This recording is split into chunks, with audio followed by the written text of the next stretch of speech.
মই উঠনি দুপৰীয়া সময়ত যে ভিডিঅ' এটা দিছিলোঁ কেক এটা বনাই আছোঁ বুলি, এয়া এতিয়া আইচিং কৰিবলৈ লৈছোঁ। এইটো এটা ডল কেক হ'ব আৰু ডল কেকৰ মই আইচিং কৰিবলৈ লৈছোঁ দেই। আৰু শেষতহে দেখুৱাম মানে গোটেই কেকটো কেনেকুৱা লাগিছে।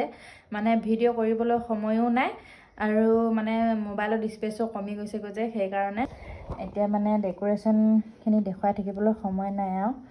এতিয়া আজি আমাৰ বাৰ্থডে, মানে আজি ঘৰৰে বাৰ্থডে হয় আৰু বাৰ্থডে গাৰ্ল এইজনী আমাৰ এই ছোৱালীৰ বাৰ্থডে। আৰু ওচৰতে বব কেক হৈছেনে নাই মানে উৎপাত লাগি আছে। কাৰেণ্টটো নাছিলে ঢেৰ সময়, ক্ৰীম মই ফেটিবলৈ পৰা নাছিলোঁ, ক্ৰীমখিনি হেৰি কৰিবলৈ পৰা নাছিলোঁ। কাটি কৰি লওঁতে ক্ৰীমখিনি ফেটিব লওঁতে লাইনটো গ'লেই নহয়, লাগে না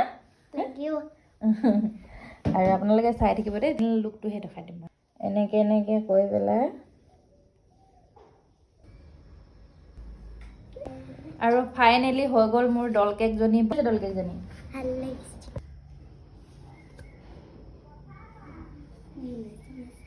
এইজনী ভাল লাগিছে নে বেয়া লাগিছে? আৰু আপোনালোকে কেনেকুৱা লাগিছে ক'ব দেই। এইজনী আমাৰ ডল কেক। আৰু আপোনালোকক লাগিলে অৰ্ডাৰ কৰিব দেই, এনেকৈ ধুনীয়া ধুনীয়া ডল কেক বনাই দিম।